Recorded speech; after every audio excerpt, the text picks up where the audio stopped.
Olá, eu sou Eduardo Guimarães e este é o Blog da Cidadania.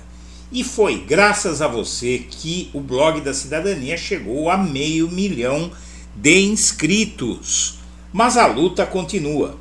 Vamos levar a tantos quantos possamos os fatos como eles são e a verdade como ela é.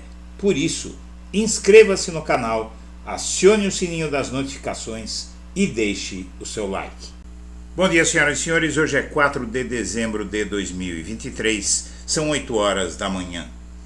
E já está decidido pela Procuradoria-Geral da República, até por questão de exclusão, escolha por exclusão, qual dos muitos casos criminosos envolvendo o ex-presidente da República, Jair Bolsonaro, vai inaugurar a temporada de denúncias contra ele no STF, no Supremo Tribunal Federal. Isso é muito importante anotarmos, porque as denúncias do Ministério Público contra o Bolsonaro serão feitas pela Procuradoria-Geral da República e diretamente no Supremo Tribunal. O que é que significa isso? O suposto foro privilegiado de Bolsonaro, que ele terá, não por ser presidente, mas ele vai ter esse foro privilegiado porque os casos que o envolvem figuras com foro privilegiado. A escolha do Tribunal, do Supremo Tribunal Federal para denunciá-lo significa o quê? Que não haverá recurso a não ser a própria corte, seja lá o que for que ela decidiu. E a coisa começa a se agravar no momento em que fica claro em que o caso em que mais há provas contra Bolsonaro, de longe, mas de muito longe, é o caso das joias. Existe uma outra possibilidade muito grande de prisão de Bolsonaro e de condenação penal de Bolsonaro, pelo menos, que é o caso do ataque terrorista de 8 de janeiro, a tentativa de golpe de Estado de 8 de janeiro, que isso com certeza renderá penas muito mais longas do que as penas do caso das joias. Porém, o caso das joias é o que está mais adiantado, porque há uma quantidade impressionante de provas contra ele. Não existe a menor dúvida de que Bolsonaro roubou essas joias, fraudou o patrimônio público e tentou vendê-las a um receptador fora do Brasil. Vamos entender então. Há poucos dias, na verdade, no final de novembro, o FBI encaminhou à Polícia Federal no Brasil conversas entre o ex-ajudante de ordens Bolsonaro, Mauro Cid, e a loja que comprou o Rolex que o Bolsonaro mandou vender nos Estados Unidos. Em mensagem, o Mauro Cid detalha com o advogado Frederic Vassef quem compraria o relógio e pagaria em dinheiro vivo para reintegrar o acervo presidencial no momento em que o TCU pediu que aquele relógio fosse devolvido.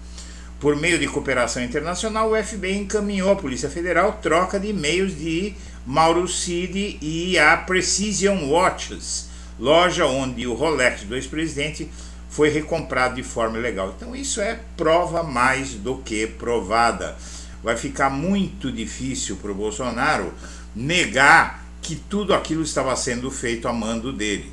Veja, o Rolex foi recomprado para devolver ao TCU e o Bolsonaro colocou em ação todo um staff para fazer essa operação dissimuladamente, não contou para ninguém. Ainda ele poderia ter dito: olha, esse relógio era meu, eu mandei vender, porque eu não preciso de um relógio desse. Só o fato de ele vender um presente que ganhou na presidência já mostra, não é, que o sujeito pretendia realmente lucrar com a presidência da República. Mas vamos em frente. O rolê do Rolex dado a Bolsonaro é outro ponto que vai complicar a vida dele, porque mostra toda uma triangulação, todo um plano criminoso para enganar o Tribunal de Contas da União. Veja só, após ser comprado por Frederic Vassef, o relógio passou por ao menos 2 cidades nos Estados Unidos, 2 no estado de São Paulo, antes de chegar a Brasília. Um dos objetos centrais da investigação, no caso o Rolex, dado pelo governo da Arábia Saudita a Bolsonaro, percorreu um longo caminho para chegar até as mãos do TCU. Enquanto o Bolsonaro estava no governo, ele manteve o relógio em Brasília. Em junho de 2022, ele embarcou para uma conferência em Las Vegas, nos Estados Unidos, com uma comitiva que contava com a presença do Mauro Cid. Braço direito de Bolsonaro, Cid não voltou com a comitiva para o Brasil e de Las Vegas ele foi para Miami, onde morava o seu pai, o general Mauro Cid. E depois viajou até a cidade de Willow Grove, no estado da Pensilvânia, onde vendeu o Rolex e um outro relógio de luxo por $68 mil a uma loja de penhores. Em acordo de delação premiada, Mauro Cid declarou que Bolsonaro ordenou a venda e ficou com o dinheiro amealhado. Como foi a operação de resgate? Ao deflagrar uma operação em agosto do ano passado, a PF revelou que após o esquema das joias vir à tona, aliados de Bolsonaro iniciaram uma ofensiva para repatriar os presentes.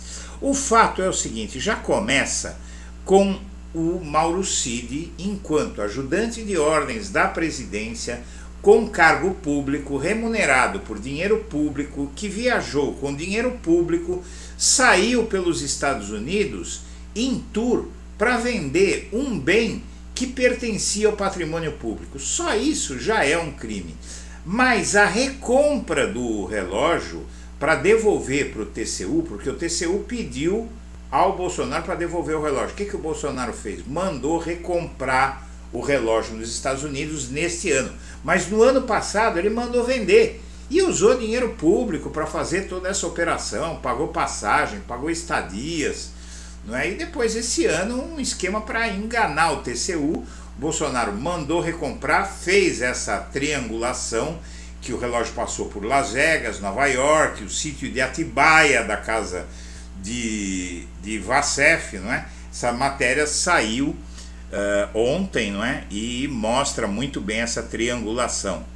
Pressionado pelas autoridades, Vassef diz à Polícia Federal que recomprou Rolex neste ano a pedido de Fábio Van Garten.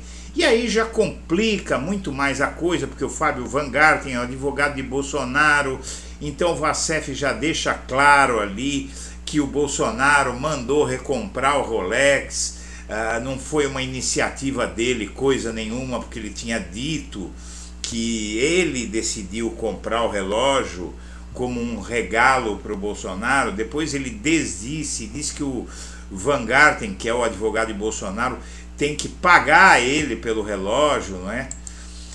E a auditoria do Tribunal de Contas da União quer que Bolsonaro entregue acervo de presentes em 15 dias. Essa matéria acabou de sair na manhã desta segunda-feira e, em parecer, a área técnica da corte avalia que as joias da Arábia Saudita, fuzil, pistola de Bolsonaro, devem ser incorporados pela presidência da República. Então, realmente, esse caso todo, ele mostra claramente o cometimento de um crime. Não há muito mais dúvida de que é um caso que vai levar o Bolsonaro à prisão. Inclusive a Folha de São Paulo publicou uma matéria, investigação das joias. Olha, eu vou até ampliar aqui para você ver direitinho, né? Investigação das joias caminha para crimes que podem levar Bolsonaro a regime fechado. Olha só isso, não é? Você tem aqui realmente um caso escandaloso que com certeza vai obrigar a justiça a condenar Bolsonaro, porque está tudo provado, já se sabe tudo, não há mais dúvida de nada. E esse caso é o que vai inaugurar a temporada de denúncias da Procuradoria-Geral da República a Bolsonaro por conta do excesso de provas. O caso da participação do Bolsonaro no 8 de janeiro, tudo isso ainda está sendo montado, é um quebra-cabeça muito extenso e deve demorar algum tempo ainda. Porém, esse caso das joias não há mais por que perder tempo e a denúncia vai ser feita pela Procuradoria-Geral da República, isso já está decidido, e vai ser feita na volta dos trabalhos do Congresso Nacional, que é quando começa a funcionar o Brasil, começa a funcionar o Judiciário plenamente, começam a funcionar todos os órgãos. Agora no mês de dezembro já vai, daqui a poucos dias, para o meio.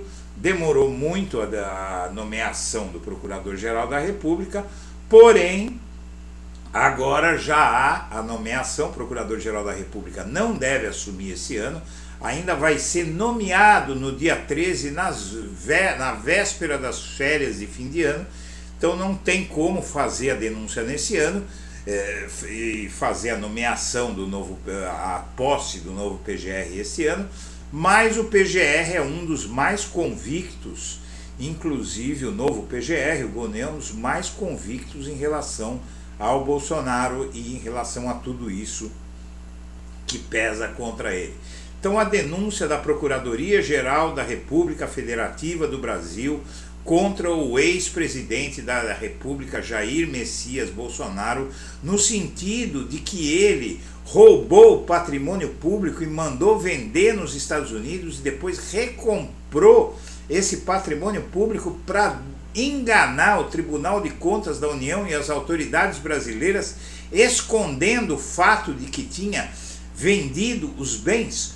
Tudo isso vai ser denunciado pelo PGR, pela Procuradoria-Geral da República, ao Supremo Tribunal Federal, antes de março do ano que vem. Novo áudio contradiz versão de Giannone sobre a rachadinha. O deputado federal André Giannone sustentava que a reunião na qual ele estipulou a rachadinha em seu gabinete tinha ocorrido antes de assumir o mandato, em 2019, não é? E agora aparece um áudio aí que mostra que não é bem assim. Mostra que ele já tinha operado a tal rachadinha durante o seu mandato anterior, em 2019. Vai se complicando a situação de Giannone. E o presidente da Comissão de Constituição e Justiça do Senado Federal, Davi Alcolumbre, prepara mais uma votação de proposta que contraria o STF e que vai obrigar o STF a vetar também isso. Trata-se de uma proposta de emenda constitucional antidrogas que, se passasse no Senado, vai passar no Senado, mas que não vai ser vigorada, porque assim como o marco temporal, vai ser declarada inconstitucional pelo Supremo. Mas o Supremo vai ter agora duas frentes para agir contra o Senado.